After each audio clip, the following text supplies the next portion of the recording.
Live now.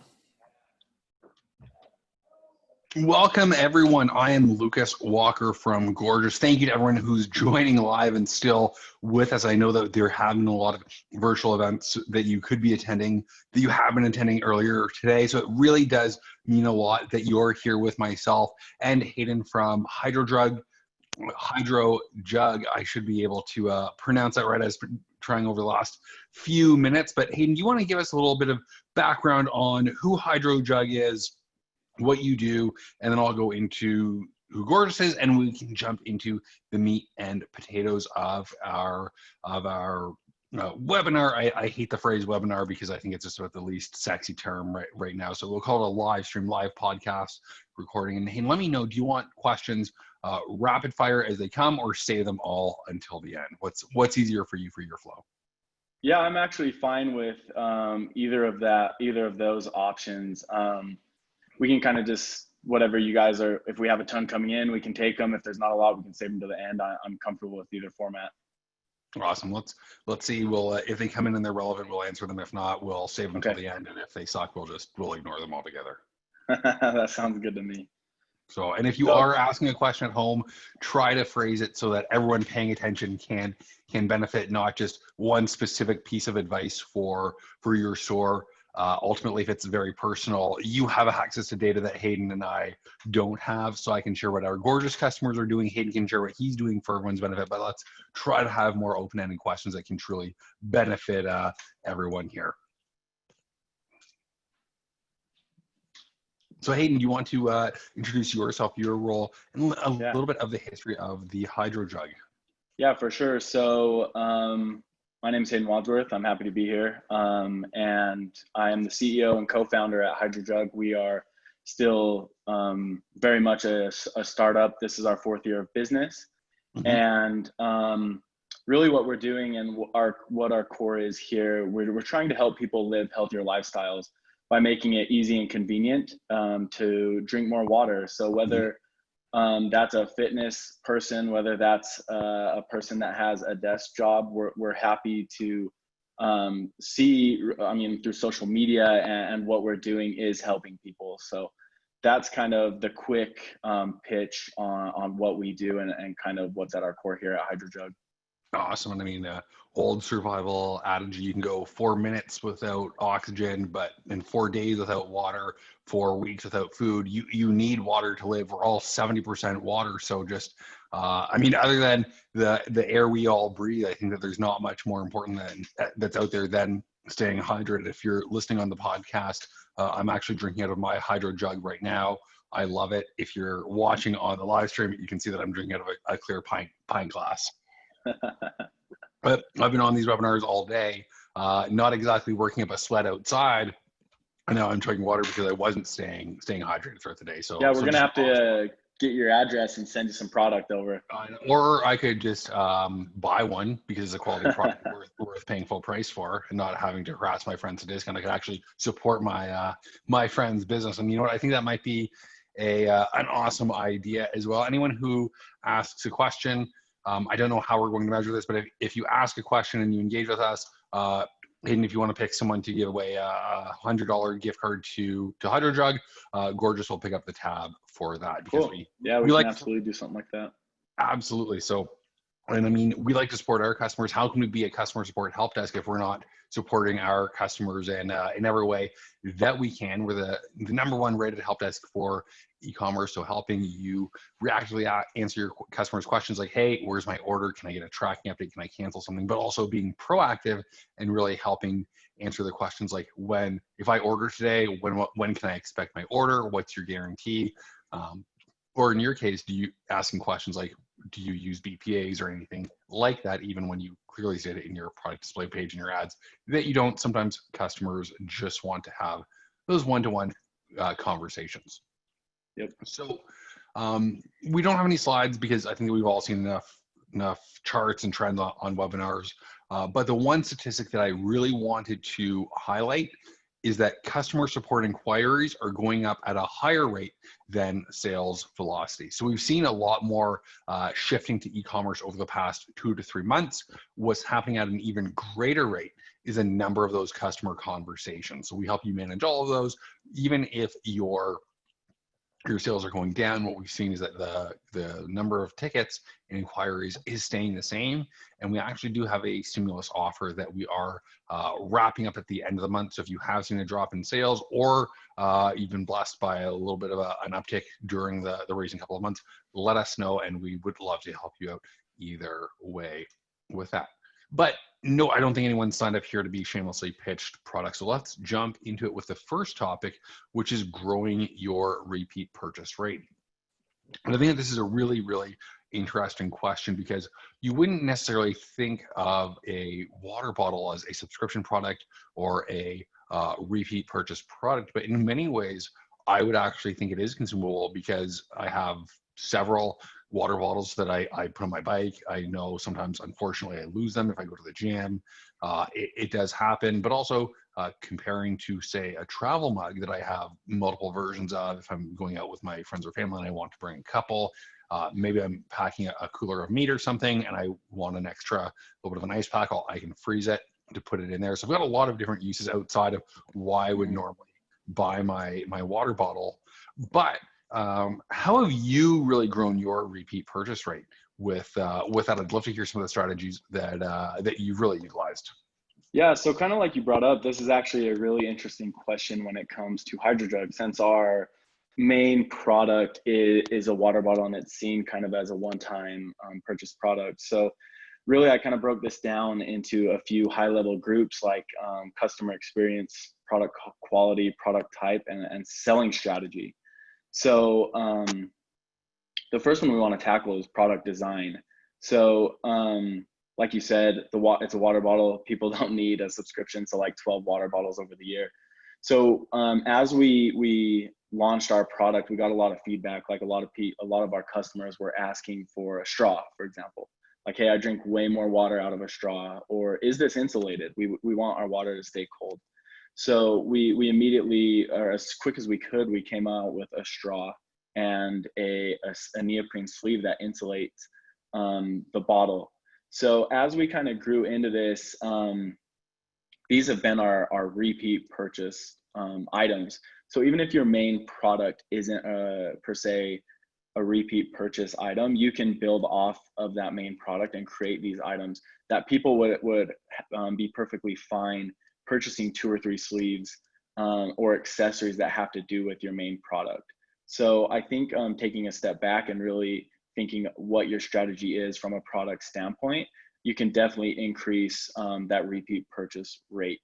And I mean, I also mentioned selling strategies. So we are working on, and this is kind of a leak, we are working on a supplement that pairs perfectly with our product. So a big thing that we've heard is some people just don't like the taste of water. So they drink soda, or they drink whatever they enjoy, like flavor wise. So we came out with like a hint of lemon flavor, and we're coming out with like a raspberry lemonade flavor that is dosed for a half gallon, and it's good for 30 days. And so frictionless too. So it's just take your pouch, put it in the jug, good to go. It's not going to be too strong. It's not going to be like super watery. It's not going to be sitting at the bottom. It's just going to be designed to be mixed in the hydro jug. And here's a question for you, and I hope it's not. And it's just because now I'm curious.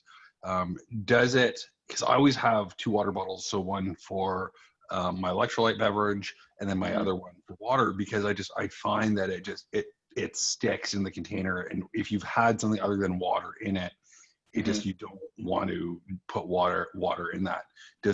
Will that happen with your flavor products? So we definitely, that was top of mind for us. Like I said, this product is actually, it's electrolytes, it's immunity, and it's energy. So, and it's not like a blast of energy like a coffee or like a pre-workout in the fitness industry. It's kind of like all day sustained energy. Yeah. Just like 400 beats a minute. Yeah. So, and to answer your question, just because it is over a half gallon of water, it's not as concentrated. So with plastic, it is difficult to reduce the amount of flavor that is like attracted to the material. Yep. But that is why we choose the plastic that we use. And that was a big pain point in the beginning. A lot of manufacturers didn't want to use polypropylene. And that is it's the most easily recycled and accepted plastic for recyclability. And it's also dishwasher safe, BPA free, really ticks all the boxes. So if you have it for a week and you've been dumping the supplement in it and you want to switch back to water, it's as simple as throwing it in the dishwasher or just rinsing it out, and it's going to, I mean, it's not going to hold that taste. So That's awesome to hear. It's so refreshing to hear a brand that's designing for repair rather than just manufacturing it. So you always hear about how car manufacturers, it's impossible to change a headlight because the whole product is designed to be made as quickly as possible and not worrying about repairing because you make more money in the service bay there anyways. It's so refreshing to hear is how you're creating a top line product and really selling to that customer pain point, which is funny because we're using all of these buzzwords for a water bottle, but it's true that when for people who do stay hydrated, that all of these are pain points that you can't put it in the dishwasher. It's or you do put it in the dishwasher and it melts a bit, and now you have to put more plastic in the landfill. So it's really nice to hear all of that. Also, so you talked a little bit about the sleeves and add-ons, creating the supplement line, which I think is awesome. It ties in with some of what the other speakers were talking about with subscriptions. yep. And also the And product we're hoping to development. get a subscription strategy behind that, so people can just have it on order, ready to go. So, And I mean, and that ties into sort of the next point, which is really about loyalty, because you can do a few things when it comes to customer loyalty, like on their 6th subscription, send them a fresh water bottle and just say, thanks so much for being a customer, or send them a sleeve or something really small like that. So that's one idea that I'm spitballing off the top of my head. I'm sure you have a few other better ideas that you've done or that you're planning to do with the subscription launch. What are some of those loyalty tactics that you've done that have been really successful? So I think the biggest thing is creating a customer experience. And this is everything from how they interact with you on a high level on social, and then when they're opening your product after you shipped it to them. And there was, when I think of customer experience, there was a post that I saw on social that comes to mind, and it talks about how like Netflix didn't kill Blockbuster. It was like the late fees. And then like Amazon didn't kill other retailers, poor customer service and experience did. So when you take a step back and make your entire operation, I mean, your product and to your employees, everything customer centric, which is difficult to do in the startup stage because every penny counts, right? And you're thinking like, if I have to send this customer a brand new product, I mean, what's the opportunity cost there? What's my actual sunk cost there? It can be difficult to have a customer centric approach. But if we take a step back and look at it like an investment, like ad spend, and calculate, it's difficult to see an actual ROI, but we see it all the time. We see Amazon, we see Netflix, we see Apple, these huge brands that are customer centric, and it pays dividends. And so I think I was doing another webinar earlier today, and I titled it $1 of retention is worth 10 of acquisition. It's literally the thing that you learn the first day of business school 101. They made fun of it on The Office. It's 5 to 10 times cheaper to keep an existing customer than to go out and acquire another one. So if your profit on something is $100 and you're happy with the $40 cost to acquire a customer, why not give an existing customer a $4 throw-in or an $8 throw-in with their next order to get that same level of profitability? Because that's just pure margin there. That's $32 free of just pure profit that you're working less hard to earn. 100%. I mean, you look at your acquisition costs, and the more the customer comes back, we're talking like customer lifetime value here. I mean, it just goes down substantially. So and it's really the right tools too. I mean, like, you should always have that loyalty program in place. You need to have the tools to identify and segment out who your VIPs are, who you are engaging with, and just make sure it's important to your team, because I can honestly say that our customers are valuable to everyone. I mean, this is our customer service people, this is our social people, our graphic designers. we take an approach where we start with the customer, and really that's been the culture since the beginning. We had a product and we got feedback, and we came out with new lines like this. This is how we've always been, and how we want to continue and have it really ingrained here at HydroJug. So I mean, like I mentioned, it's the right tools, and we have, I mean, Gorgias plays a huge role in that, which, I mean, we can dive deeper into, and the users that use Gorgias know this already, the tools that are available there to identify these customers that we want to interact with and really sell them for life. So Yeah, I mean, I think it's far more powerful to have a customer toot their horn than me doing it. I was saying to Eddie before I joined, so I'm actually a merchant myself, and it was Gorgias' ease of use that convinced me to join the company full time. But really, what's more important than that one-to-one connection that your customers have with your brand? That's not Cheryl, the customer support agent. That's not Jamal, the customer support rep. Those are the face of your company to that person. And if that person doesn't feel happy, or if they feel pissed off, like we all have felt dealing with a big telco or an airline, I'm never buying from them again. So sure, you may have saved 70 cents on that ticket by not empowering your team, but you just cost yourself that future revenue. Oh yeah. Yep. Yeah, and I mean, it's really good to pay attention how other brands operate too. Like I just had an experience with a company that I like and a brand that I follow. I had an order canceled because I imagine they oversold some of their product. And immediately the next day, I get an email saying, hey, we saw this happen. Here's X amount off to your next order. See, so I had the exact opposite thing. Yeah, where I was good. Buying something, and they sent me just, your order's been canceled, and that was it. But they had more in stock at other stores. So you contrast those two experiences. One where I'm trying to give them money. We're both trying to give the brands money. One just said close the door, when like I can see that there's still more inventory in the back there saying nope. Meanwhile, they're welcoming you in and making it easier to repurchase. So, and what about, is there anything else that you wanted to touch on? I know that you mentioned social media. I don't know if you've been on TikTok. Personally, I've been on it. I've been all about TikTok. Do you have any great stories about loyalty from social media there that maybe you wanted to touch on a little bit more? Yeah, so we had a customer, and this is a customer we didn't reach out to, and we didn't ask them to post about us, but we're super in tune, and we make the investments and allocate the resources so we can be.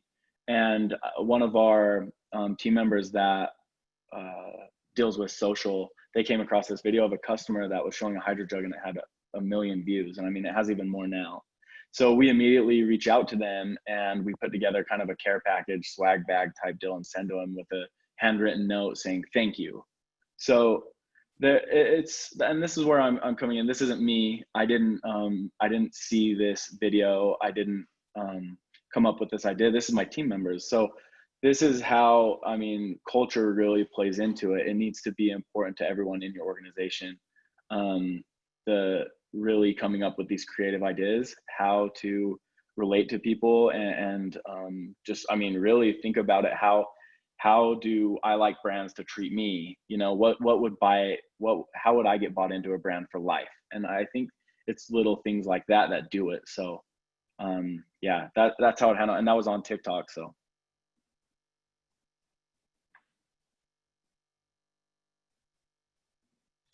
TikTok's been amazing for just true organic reach and content discovery. So the really cool thing about that is the people watching that video are probably pretty likely to either be into fitness or just generally being healthy, who would want that. So that's awesome on the retention and loyalty piece. We've talked about some when things go really well, but everyone watches auto racing for the crashes. So let's dig into maybe some of those times that it didn't go so good, if you're comfortable sharing, or even just some mistakes that you made. So even though people don't need to make them themselves, maybe we can learn from your mistakes. Yeah, for sure. I mean, being a startup, and anyone that's been in this situation knows of all of the problems or mistakes that come up.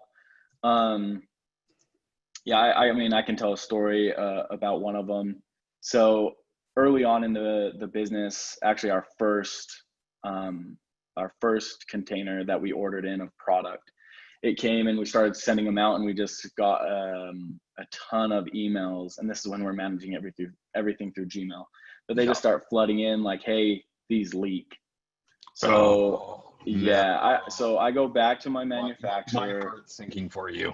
Oh yeah, I mean, this is how many units, and like, so you have a decision to make. You're like, hey, do we continue to send these out? What do we do for our current customers? Do we, like, kind of, what do we do from here? And this is important because, I mean, I think it's super important to communicate, be transparent, be honest, and do it all quickly. So we immediately emailed everyone that had bought from us, and talked to our manufacturer. We got new seals in, and we sent seals to all of our customers that had bought. So, I mean, up front, that's difficult because you do weigh the costs. And but I think we took an opportunity that it's a mistake and it's a negative one, but you make it positive.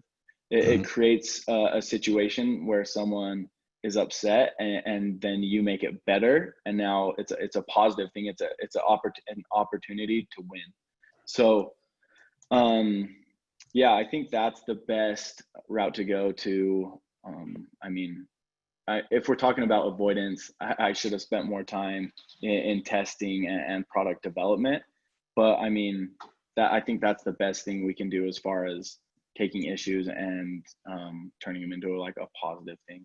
Yeah, absolutely. And it's there's stat after stat that when you have that customer experience point, as long as it's resolved in a positive way, that LTV really does go up. So what did that journey look like going from Gmail to Gorgias, and what did that look like? And just because you had made some notes in there, I'd love for you to just dig into that, from sort of going from, I don't know, a hammer and handsaw tools to full automated, whatever the top of the line woodworking tools would be.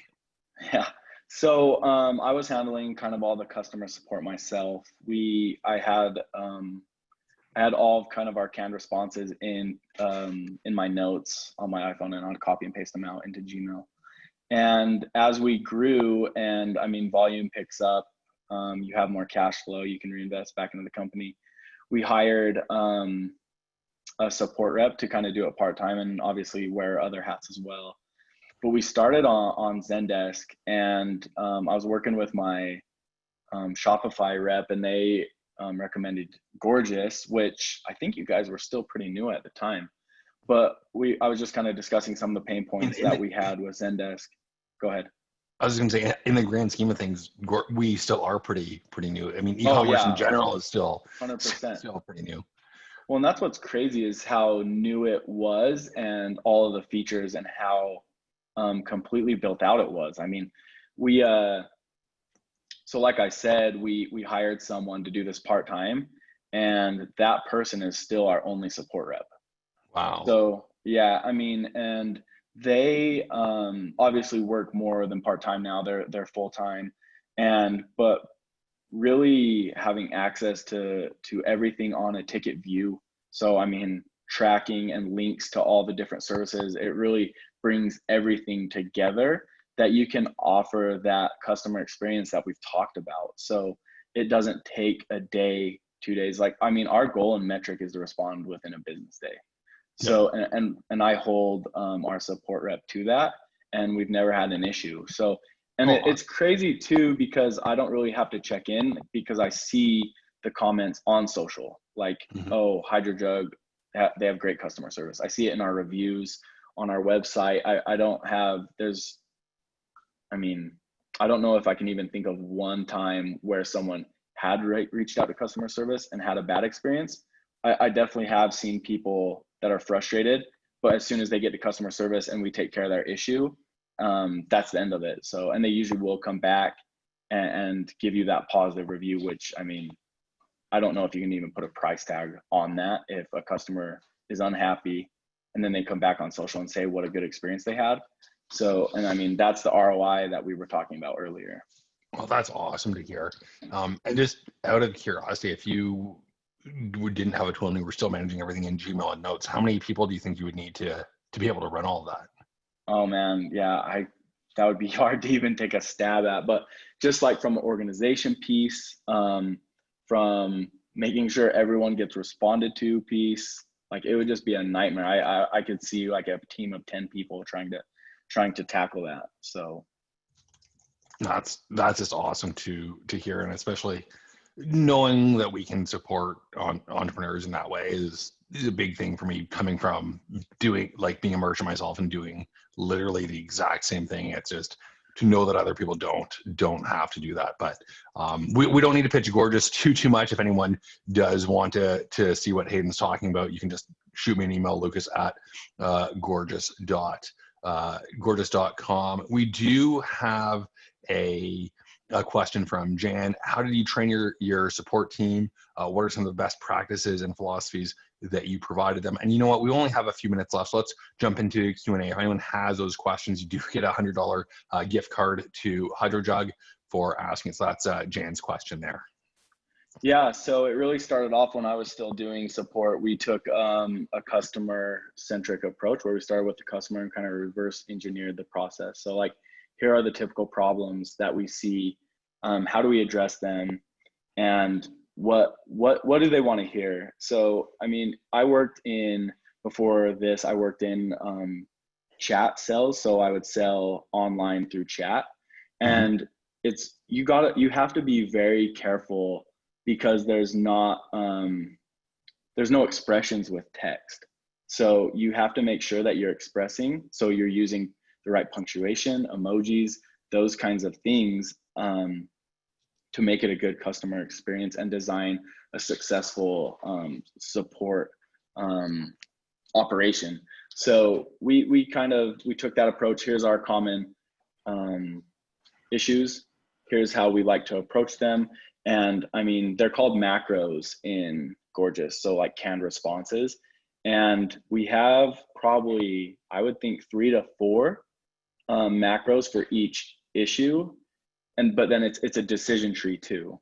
So like, here's the 4 canned responses that solve the same problem, but they say them with different words, different tones, and just to make sure the customer doesn't feel like they are getting a canned response.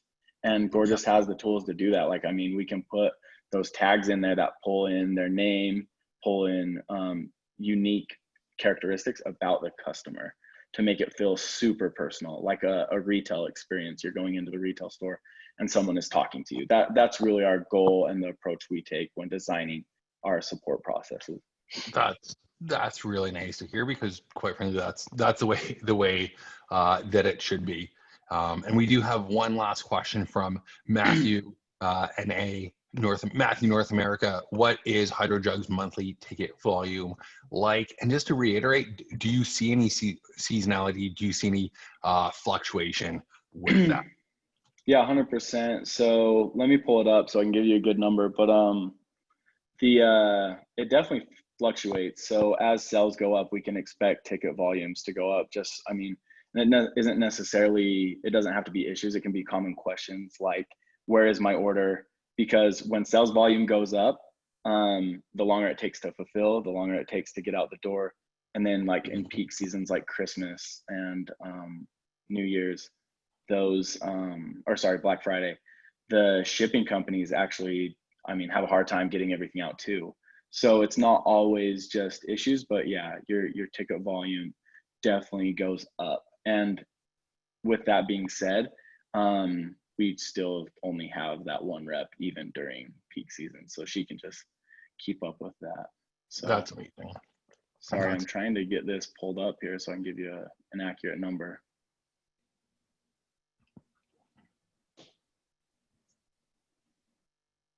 And while you do that, I think that's just such a good point too, to be aware of seasonality. And it's interesting that you said New Year's instead of Black Friday, Cyber Monday. Do you see a spike in sales sort of in the new year as people are setting resolutions, trying to get healthy? Yeah, 100%. Yeah, we actually are. It's kind of strange because January has been a bigger month than December for us. That's interesting. In the Yeah, past, I think people are drinking gravy and cranberry sauce throughout November, December, and need to tone it down in January. Yeah. It's weird. So I'm having a hard time logging in here. I don't know if my password program isn't updated for like the .com, because you switched to a .com pretty recently, right? We did. We grew up from .io, and now we have gorgeous.com. Great way for me to plug the domain, but yeah, if I had to guess, knowing sort of what OneRep is capable of, probably somewhere between 1,500 and 3,000 tickets a month, if I was to take a rough guess, depending on the month. Yeah, I think I'm getting there. Sorry for taking a long time, but you know what? I think that we are getting the red light and the cane at the club. They're playing us off the stage. So Hayden, where can people find you? Where can people follow you on social if they want the answer to this question? Yeah, so I have a business account. It's just Hayden, HAYDEN .wads, WADS, and I actually just started it to kind of help out answer questions like these. So yeah, feel free, and I'd actually really like them to shoot me a DM so I can get this answer. I'm sorry I didn't have it pulled up. Awesome. I'll just look for Eddie in the chat box as we wrap it up here, just to give us the final confirmation here that we are wrapped up. But thank you so much to everyone who joined. Thank you, Eddie. Thank you, Hayden, for giving us this opportunity.